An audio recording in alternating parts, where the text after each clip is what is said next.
Yes ఒక్క నిమిషం అండి, మళ్ళీ నేను మీ ఇద్దరి దగ్గరకు వస్తాను. ఎస్ మస్తాన్ రావు గారు, గుడ్ మార్నింగ్ అండి. Good morning. సో ఏం చెప్తారు?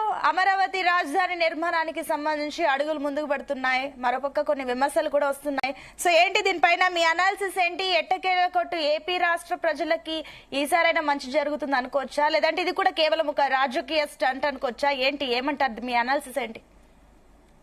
జీ తెలుగు ప్రేక్షకులకి, ప్యానెల్ లోని పెద్దలకు మీకు కూడా గుడ్ మార్నింగ్ అండి.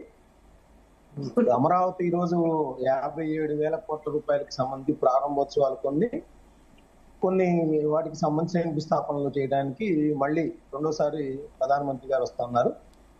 సో అంటే దానికి ముందుగా ప్రధానమంత్రి నరేంద్ర మోడీ గారు రాష్ట్ర ప్రజలకు చాలా ప్రశ్నలకు సమాధానం చెప్పాలి. ఏంటంటే ఆయన నాకు తెలిసి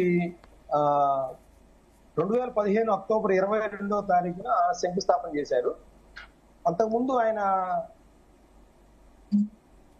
తిరుపతిలో ఆయన బహిరంగ సభలో మాట్లాడేటప్పుడు ఢిల్లీని మించిన నగరం అమరావతి నిర్మిస్తానని ఆయన వాగ్దానం చేసిన పరిస్థితి. సో విభజన ఆంధ్రప్రదేశ్ గా చాలా అన్యాయం అయిపోయిన రాష్ట్రం అంది. దానిలో బీజేపీకి, కాంగ్రెస్ కి ఎంత పాపం అంటగట్టారో బీజేపీ కూడా అదే పరిస్థితి. ఎందుకంటే బీజేపీ వీళ్ళిద్దరు కూడా వాళ్ళు 5 ఏళ్లు ప్రత్యేక హోదా ఇస్తామంటే వీళ్ళు 10 ఏళ్ళు ఇస్తామని చెప్పేసి వెంకయ్య నాయుడు గారు ఆ రోజు సుష్మా స్వరాజ్ గారితో కలిసి చెప్పిన పరిస్థితి. సో ఆ విభజన హామీలకు సంబంధించి ఇప్పుడు 10 ఏళ్ళు అయిపోయింది, 11వ ఏడుకి వచ్చాం. ఇంతవరకు వాటికి అతిగతి లేదు, చాలా కొన్ని మాత్రమే. ఇగో ఇప్పుడు 11వ ఏడులో రైల్వే జోన్ అన్నారు, 11వ ఏడులో రాజధాని నిర్మాణం అన్న. అంటే రాజధాని 10 ఏళ్ళు లేకపోతే పెంచిపోయిన పరిస్థితి ఉంది. దానికి జగన్మోహన్ రెడ్డి గారు కూడా కారణం కావచ్చు, దానిలో ఎటువంటి అనుమానం లేదు. ఎందుకంటే ఇట్లా మళ్ళీ రాజధాని ప్రాంతంలో 41 సెంట్రల్ గవర్నమెంట్ ఇన్స్టిట్యూషన్స్ పెడతా ఉన్నారు. ఒక ఎయిమ్స్ చెప్తే మనకు అక్కడ ఏం కనపడతలేదు, 1-2 ప్రాజెక్టులు చెప్తే కనపడతలేదు. పోలవరం పూర్తి చేస్తా ఉన్నారు, 11 ఏళ్ళు అయిపోయింది, ఇంతవరకు ఏం లేదు. అదేవిధంగా కడప దగ్గర స్టీల్ ప్లాంట్ కేంద్రం బాధ్యత వహిస్తుందని చెప్పారు నరేంద్ర మోడీ గారు. సో ఇవన్నీ ఏమి చేయలేదు. ఆయన ఈ రోజు ఈ శంకుస్థాపనలు ప్రారంభోత్సవాలు చేసే సందర్భంలో ఆయన ప్రసంగంలో ఖచ్చితంగా వీటన్నిటికీ ప్రజల ప్రశ్నలు ఇవి, ఈ ప్రజలకు సమాధానాలు చెప్పాల్సిన అవసరం అయితే ఉంది. ఎందుకంటే గతంలో కాంగ్రెస్ పార్టీ తెలంగాణకి ప్రాధాన్యత ఇచ్చి ఆంధ్రప్రదేశ్కి అన్యాయం చేస్తుందనే ఒక భావనలో ప్రజలందరూ కూడా కాంగ్రెస్ పార్టీకి బుద్ధి చెప్పి ఈ రోజు కాంగ్రెస్ పార్టీ రాష్ట్రంలో లేకుండా చేశారు. అది వాస్తవం, చరిత్రలో నిలిచిపోయిన వాస్తవం. అదేవిధంగా జగన్మోహన్ రెడ్డి గారు ఏదైతే 3 రాజధానులు అన్నారో ఆ 3 రాజధానుల విషయం సంబంధించి ఆయన్ని ఎంతగా వ్యతిరేకించారనేది ఆయన, ఎందుకంటే మ్యాండేట్కి వెళ్ళారు 2024లో 3 రాజధానులకి మద్దతు ఇవ్వండి అని వెళ్ళారు. ఆయన బుద్ధి చెప్పారు ప్రజలు కూడా 10 స్థానాలు ఇచ్చి. అంటే 3 రాజధానులని ప్రజలు యాక్సెప్ట్ చేయలేదు, దానిలో ఎటువంటి సందేహం లేదు. అదేవిధంగా అమరావతిలో అప్పటికే 5,000 నుంచి 10,000 కోట్ల రూపాయలు ఖర్చు పెట్టారు. ఆ బంగ్లాలన్నింటినీ కూడా ఆయనకి ఏది అవసరం, అసెంబ్లీ సెక్రటరియట్ అవసరం కాబట్టి ఆ రెండింటినీ వాడుకున్నాడు ఆయన. లేదా హైకోర్టు కూడా తప్పదు కాబట్టి జ్యుడిషియరీ వ్యవస్థని అది కూడా వాడుకున్నారు. మిగతా అన్ని చూస్తే ఆ బంగ్లాలన్నీ పాడుపెట్టేశారు, శిథిలావస్థకు చేరుకున్నాయి ఆయన 1,000 కోట్ల రూపాయలు. ప్రజలకు సంబంధించి భవనాలను కట్టారు, వాటిని ఒకవేళ నువ్వు వ్యతిరేకించినట్లయితే ఆ భవనాలన్నింటినీ వేరే వాటికి వాడుకుంటామన్నా చేయాలి. అంటే అన్ని 1,000 కోట్ల రూపాయలు అదే ఆయన సొంత వ్యాపారాలు ఉన్నాయి ఆయనకి, ఆ వ్యాపారాలు ఉన్న పరిస్థితుల్లో ఆ విధంగా పాడుపెడతారా? ప్రజల సొమ్ము కాబట్టి రాజకీయ నాయకులు ఈ విధంగా చేసిన పరిస్థితి ఇక్కడ కనిపిస్తా ఉంది. ఎందుకంటే అమరావతికి సంబంధించి ఆయన కూడా ఒప్పుకున్నారు, నేను కూడా అమరావతికి అనుకూలంగా ఉంటానని. ఆ తర్వాత మాట మార్చిన పరిస్థితి ఉంది. ఆయన మాట మార్చి ఆయన సౌత్ ఆఫ్రికాలో 3 రాజధానులు అయితే బాగుంటుందన్నారు. సరే, ఆ 3 రాజధానులకు సంబంధించి ఒక అడుగు కూడా పడకుండానే ఆయన శకం ముగిసిపోయింది ప్రస్తుతం ఈ ఎన్నికలకు సంబంధించి. ఇప్పుడు ఏంటంటే ఇప్పుడు ఆయనకి ఆహ్వానం కూడా ఇచ్చారు జగన్మోహన్ రెడ్డి గారికి.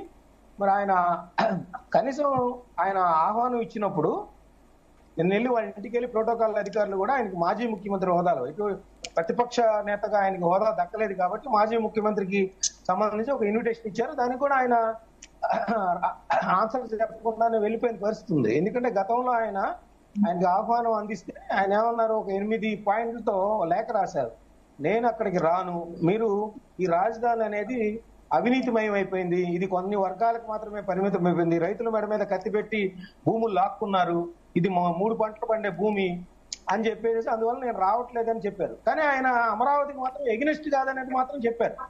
సో ఇవన్నీ నేపథ్యంలో ఇప్పుడు కూడా ఆయనకు ఒక అవకాశం ఉంది. ఒక పక్కన ప్రధానమంత్రి గారు వస్తున్నారు, మీరు వెళ్ళి నిలదీయండి, లేకపోతే రిప్రజెంటేషన్ ఇవ్వండి, ఇట్లాంటి అమరావతికి ఎట్లా వస్తారు సార్ అని అడగండి. ఇది ప్రజా వ్యతిరేక రాజధాని అండి, ఇక్కడ అవినీతిమయం అయిపోయిందండి అని చెప్పండి వెళ్ళి. ఇప్పుడు మేడం గారు చెప్పారు అది కొన్ని వర్గాలకు మాత్రమే పరిమితం అంటున్నారు. అదే విషయాన్ని చెప్పాలండి వెళ్ళి, చెప్పచ్చు కదా. అదంతా ప్రజలందరూ 5 లక్షల మంది వస్తారు, ప్రధానమంత్రిని కూడా నిలదీయచ్చు అవసరం అయితే.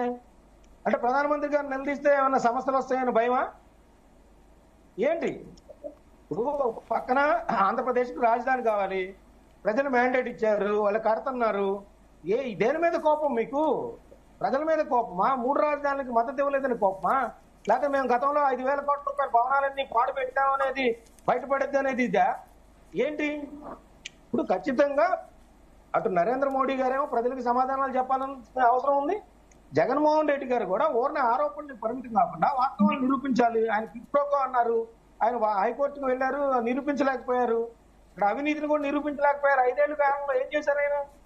జగన్మోహన్ రెడ్డి గారు నిరూపించలేకపోయారు కదా. ఆయన అవినీతి కానీ, ఆయన కొన్ని వర్గాలు మాత్రమే పరిమితమైందని కానీ అవన్నీ నిరూపించలేకపోయారు కాబట్టి ప్రజలు ఆయన వ్యతిరేకంగా తీర్పిచ్చారు. రాజధాని కావచ్చు, రాష్ట్ర వ్యాప్తంగా కావచ్చు, 3 రాజధానుల మీద ఆయన వచ్చారు కాబట్టి వాటిని వ్యతిరేకిస్తూ ఒక అమరావతి కావాలని ఈ రోజున తీర్పిచ్చిన పరిస్థితి ఉంది.